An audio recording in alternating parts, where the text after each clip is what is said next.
Hi everyone, I'm Shelley and you're watching There's No Place Like Home. I'm back finally with my second reading of Paradise Found, the Cradle of the Human Race at the North Pole. Today I will be sharing with you part 1, chapter 2, and the title of the chapter is The Results of Theologians.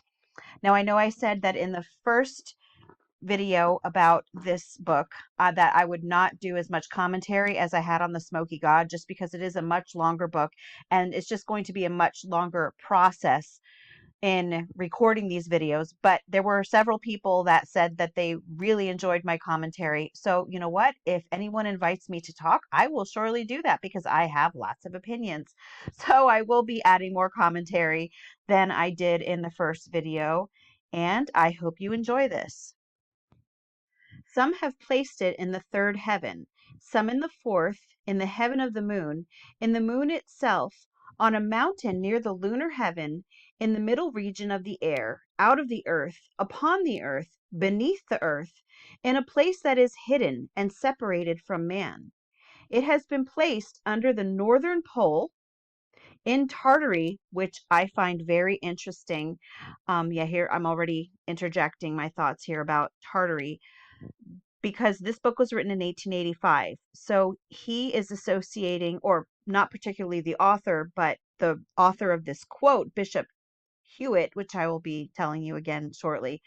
But he is associating Tartary with the Garden of Eden, and today there are many who associate Tartary or Tartaria with the Millennial Kingdom.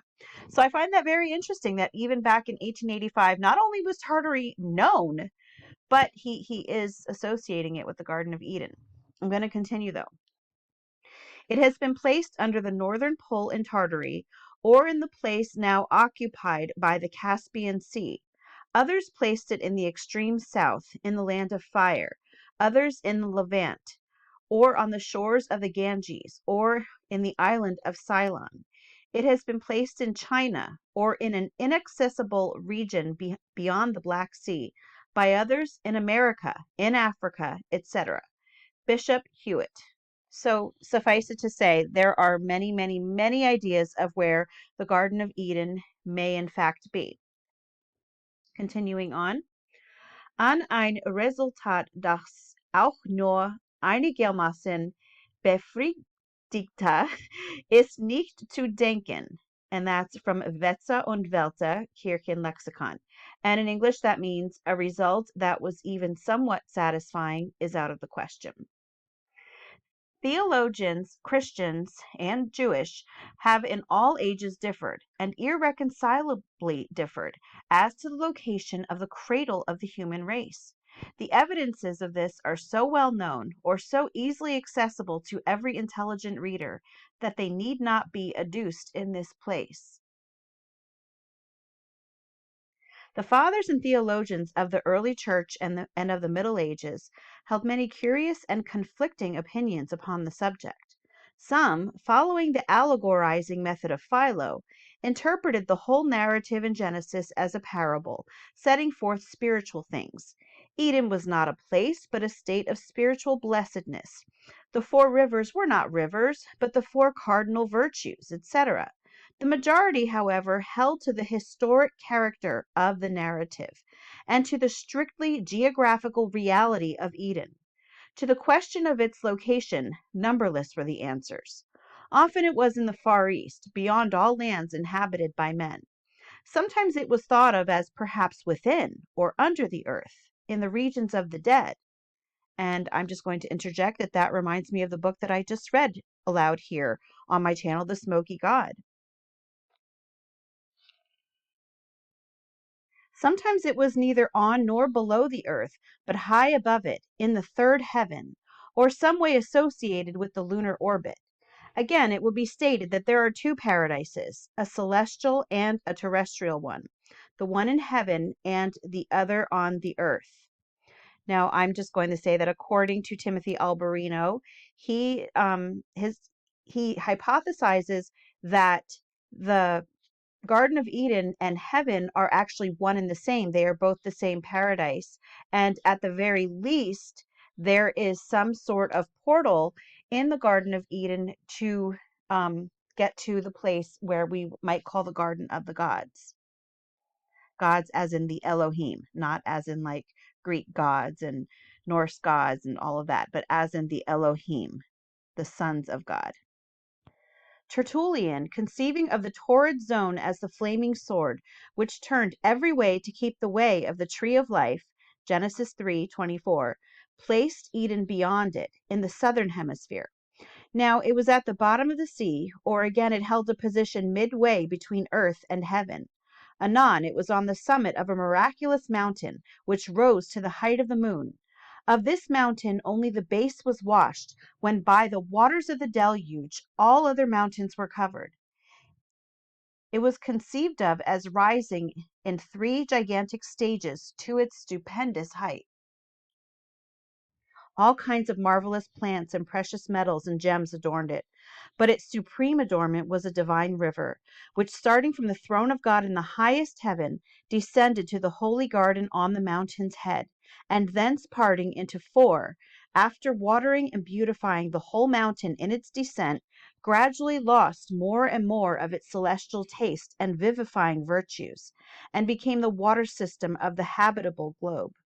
Sometimes the location of this mountain was described as in some distant portion of the earth where the sea or earth and the sky meet. Impatient of such contradictions, Luther, in his own brusque way, rejected all attempts to locate the primeval garden, declaring that the deluge had so changed the face of the earth and the course of its original rivers that all search was fruitless. Calvin, on the contrary, confidently affirmed that the writer of the Genesis narrative must be understood as locating the Garden of Eden near the mouths of the Euphrates. Soon this original diversity of Protestant teaching upon the subject became aggravated by new theories, some of them suggested by orthodox ingenuity, some introduced by rationalistic conceptions of the semi-mythical character of the Bible, until at the present time the state of theological teaching respecting Eden is, if possible, a worse babble than in any preceding age. For a partial illustration of the confusion, one has only to turn to the most recent and authoritative biblical, theological, and religious encyclopedias. In McClintock and Strong's, the writer on Eden inclines to locate it in Armenia. In Smith's Bible Dictionary, the problem is abandoned as probably insoluble. In the great German Encyclopedia of Herzig, it is declared necessary to deny the story of Eden a strictly historical character. It is a bit of mythical geography. In the supplement, however, Pressel makes an elaborate argument of many pages in favor of the location at the junction of the Tigris and Euphrates. Dilliman, in Schenkel's Bible Lexicon, places it in the Himalayas, north of India. That is actually very interesting because Hitler visited the Himalayas. He was said to have been searching for the Aryan race in the Himalayas. So to see this, that there was a German lexicon that also had hypothesized that the Garden of Eden was in the Himalayas, you have to wonder if that is another reason that he went there. Because, it is believed that Hitler was looking for biblical artifacts, one of those being the Ark of the Covenant, but he may have been there in the Himalayas, not just searching for the Aryan race, but also for the Garden of Eden. In the chief Roman Catholic encyclopedia, Wetzel and Weltz's Kirchenlexikon, the writer vacillates between Eastern Asia, taken in a vague and undefined sense, and an equally undefined North. In Lichtenberg's just completed Encyclopédie des Sciences Religieuses, the whole story in Genesis 2 is declared a philosophic myth. Professor Brown of New York, in the new work edited by Dr. Schaff on the basis of Herzig, enumerates a variety of opinions advocated by others, but refrains from expressing any opinion of his own. Such is all the light which contemporary theology seems able to throw upon our problem. But here some plain reader of the Bible opens at the 2nd chapter of Genesis and reads, "And the Lord God planted a garden eastward in Eden, and there he put the man whom he had formed." And the plain reader asks how a believer in the Bible can doubt that this passage fixes the location of the garden somewhere to the east of Palestine. But looking a little more critically, our inquirer himself quickly sees that the verse does not necessarily affirm anything as to the direction of the garden from the writer. It may naturally mean that the garden was planted in the eastern part of the land of Eden, wherever that was. And turning to the most careful and orthodox commentators, he finds that not a few take this view of it. Moreover, Macedum, here translated eastward, may be otherwise translated, as it is in King James's version, in the passages in Psalm and elsewhere. In fact, in the Vulgate, it is here translated a principio, in or from the beginning. Among the early Greek translators, Symmachus, Theodotion, and Aquila understand the term in the same way. Hence, nearly 200 years ago, the learned Thomas Burnet wrote as follows: "Some have thought that the word Macedum, Genesis 2:8, was to be rendered in the east, or eastward, as we read it, and therefore determined the site of paradise. But 'tis only the Septuagint translate it so. All the other Greek versions, and St. Jerome, the Vulgate, the Chaldee Paraphrase, and the Syriac render it from the beginning, or in the beginning, or to that effect. And we that do not believe the Septuagint to have been infallible or inspired have no reason to prefer their single authority above all the rest." Again, I'm going to interject here just about this map that I found here. So this is from 1685. And this entire land here is said to be Eden, and in here is the garden. And so something that I noticed was that there are people on the outside of the walls of the garden. And now that really makes you wonder about the whole idea of the day 6 people, which I find really interesting to look into, but I'm still haven't made any decisions on that. But I do find it interesting that it does show people outside of the garden. It makes you wonder. However, here we have, to me, I can't make this much. Let me see if I can make this larger here. Yeah. This actually looks like it may be a Nephilim, and that does happen after the expulsion from the garden. And this does look like Cain and Abel, and I'm not sure what this might be depicting. I wish that I could read this or even see it for that matter.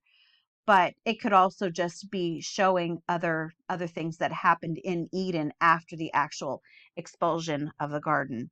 But I just thought this was a really neat map here.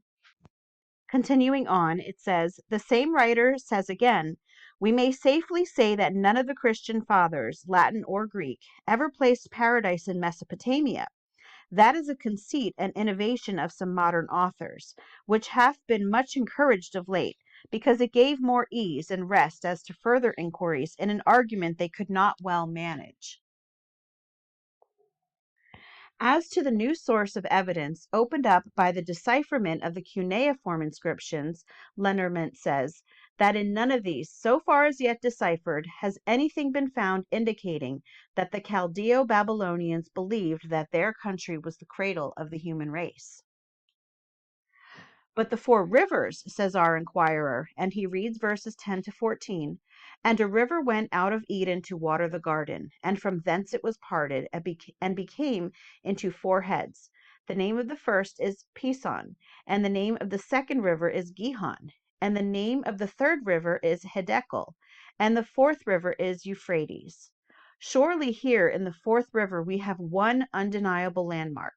However impossible it may be satisfactorily to identify all 4 of the primitive rivers of Eden, the mention of the Euphrates at least restricts the location of the garden to some part of the region drained by that river.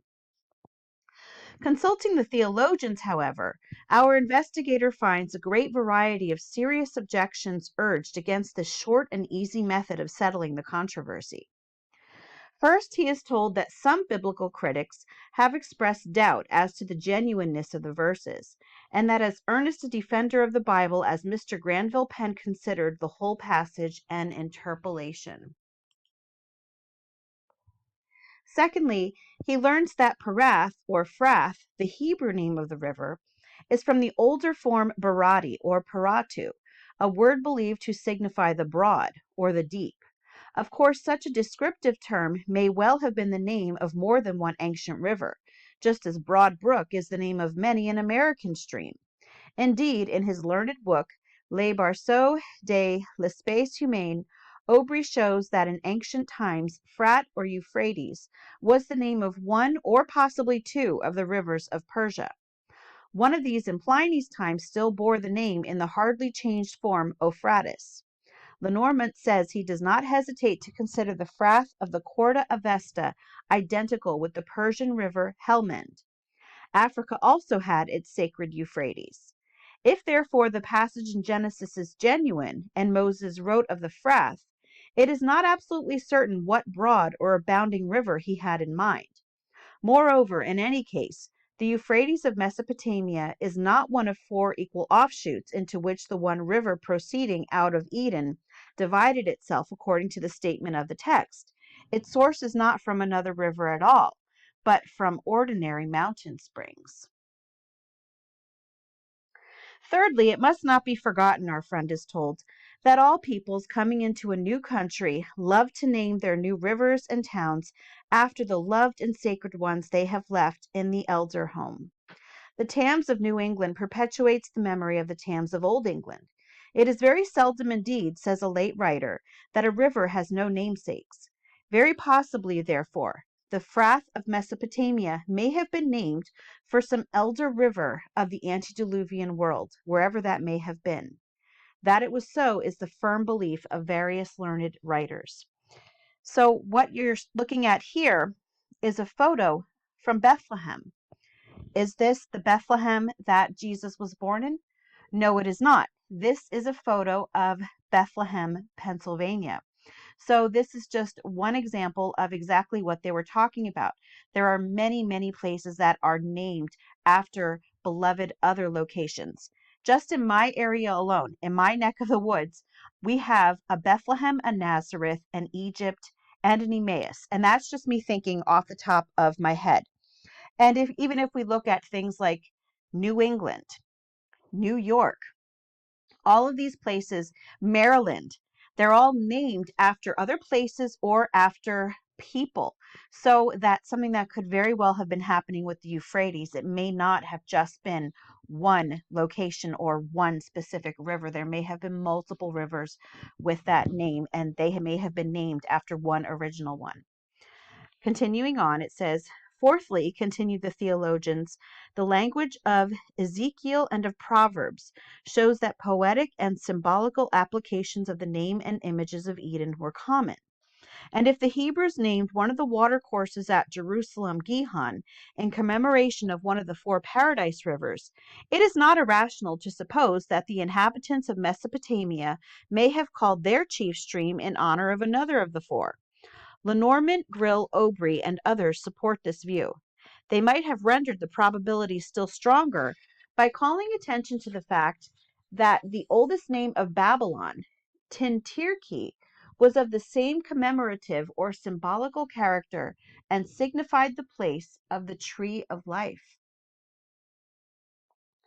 Finally, pursuing these curious investigations further, our plain reader finds mention in Pausanias of a strange belief of the ancients, according to which the Euphrates, after disappearing in a marsh and flowing a long distance underground, rises again beyond Ethiopia and flows through Egypt as the Nile.